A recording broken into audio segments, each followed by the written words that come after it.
Ask Dr. Khatz, Sidetracked in Salt Lake, Part 2. Written by Momoko, posted in May of 2010. Maddie and Khatz go way back to university days when they studied together in the computer science department.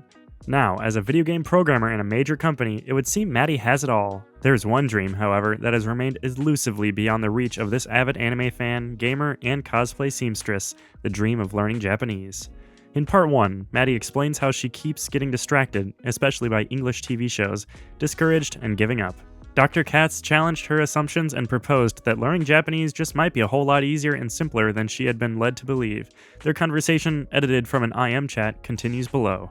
Narrator's note, again, the lower voice is Khatzumoto and the higher voice is Maddie. End note. Continued from Part 1.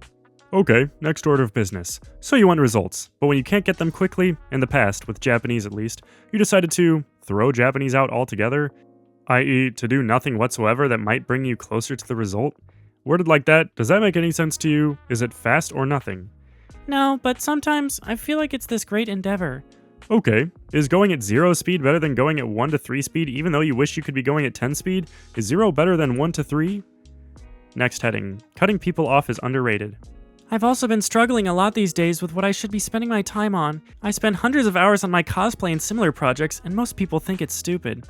Do you like these people? Are they the ones paying for your cosplay? Are they going to pay you money to do things they do think are worthwhile? Do they live with you? No, they don't, but I felt very misunderstood recently. I know exactly what you mean. One of the things I get super frustrated about is that no one would tell me I was wasting my time if I was making costumes for the local theater troupe, or if I was making quilts or any number of things like that. What makes my interests any less valuable than yours? Exactly. Those people are full of crap, and unless they pay you money or are very good kissers, you don't have to listen to them. If they don't like it, they'd better get used to it. I've had some of these acquaintances deleted faster than spam. Stop cosplay. Be big for her. Okay, bye. It is not freaking acceptable. Mads, you're what, 25, 26 now? 27. 27, okay. Me too. You're 27 years old and people are pulling that high school crap on you? Personally, I find it inspiring. You're living the dream in so many ways. You get paid money to make video games. Dude, Maddie, I won't lie. I would hate you for not doing those things. Your anime passion infected me. Hehe. So, what it comes down to is your casual acquaintances suck, and you need better ones who understand what you're about. There comes a point where they either shut up and accept you, or they have to go. I don't know if you've reached that point with these peeps, but just know that it is an option, maybe. You know, waiting on the wings.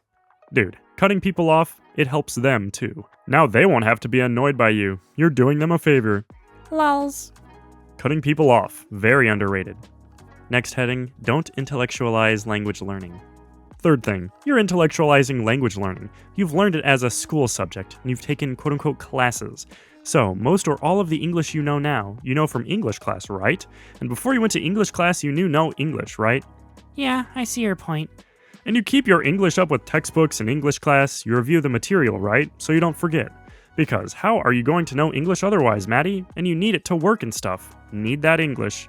A language is not something we compartmentalize. It is practically life itself. It's like the air. Literally like the air. I venture, Maddie, that you have spent as much time away from English as you have away from air. Well, I have traveled, but I never stopped thinking in English.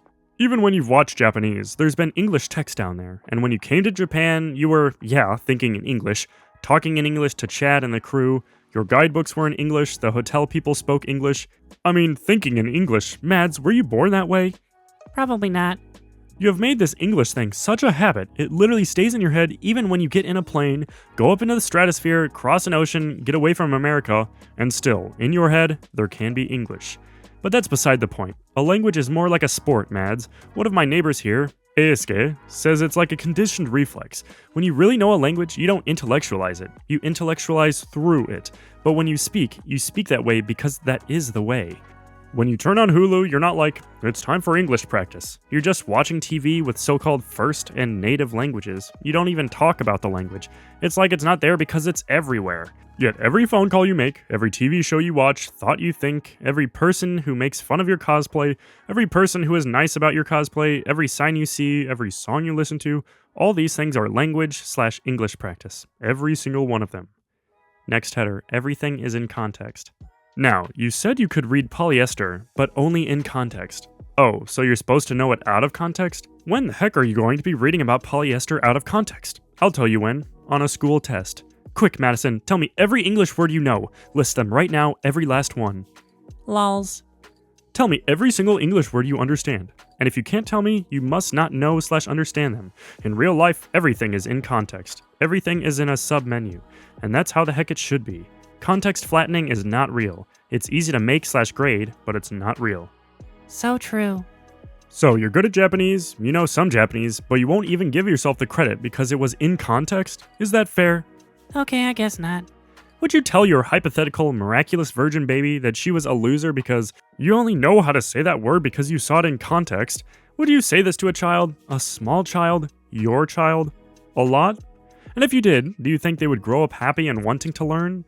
So why is it okay to be abusive to you? Because it's you? Is it okay to slit your wrists and do drugs then? I mean, it's you. It's your body. And let's say you made the drugs by yourself at home using legal stuff from Walmart. You're not financing the drug trade, so it's okay, right? I mean, it's paint thinner and alcohol. Alcohol is legal, so it's okay, right?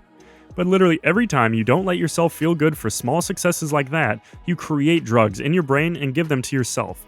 You might as well slap the baby each time she makes a mistake. Stop babbling! That was in context, you prissy little know-it-all.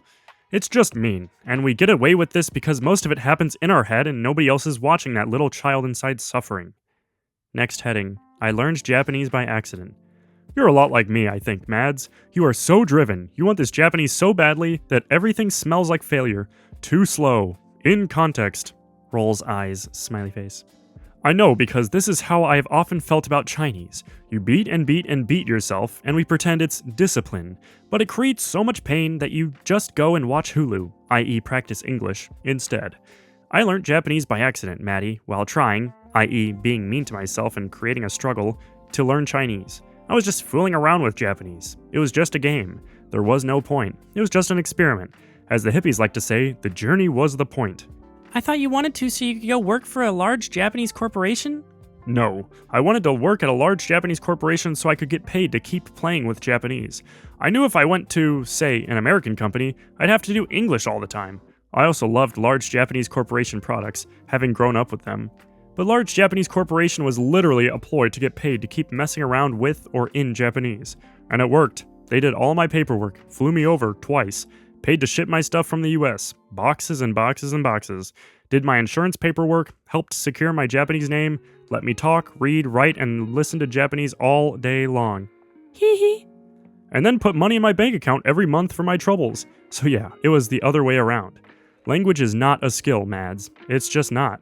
You don't know it, you don't know English. You live English. A language is a habit. So you don't get good at it. Don't ask yourself when you're going to get good at it. You get used to it, and you get so used to it that you could literally fly to the moon, Maddie. You could leave the planet Earth today, and there would still be English rolling around in your head. You're so used to it. You don't speak it right because of those stupid exercises you can't even remember anymore that you did in some English class at some high school. You speak it right because you don't freaking know any other way to speak it. You actually have to think about how to suck at English. You would actually have to try to suck at English. You would have to make an intellectual effort and heat up your processor. You dream in English. I mean, you can't even be unconscious and get rid of this thing? What the heck? Funny thing is, though, if you were to truly stop all English for long enough, you would forget it, but it would take decades. Next header, you are already a success story. So you are still practicing, and you have one marvelously successful language experience, English, the language everyone and their dog wants to learn. You speak perfect general American English. You are a success story. You have a success history, and you are repeating this success even now. Look at us practicing English right here, winky face. Okay, so at the end of the day, I do want to do this, but I still live in America. I still have to go to work and do my bills and talk to my family, and this all has to be done in English. So it's not like I can go and live in an all-Japanese place. I still want to learn more about code and read stuff and actually understand it, etc., etc. But I would like to learn Japanese.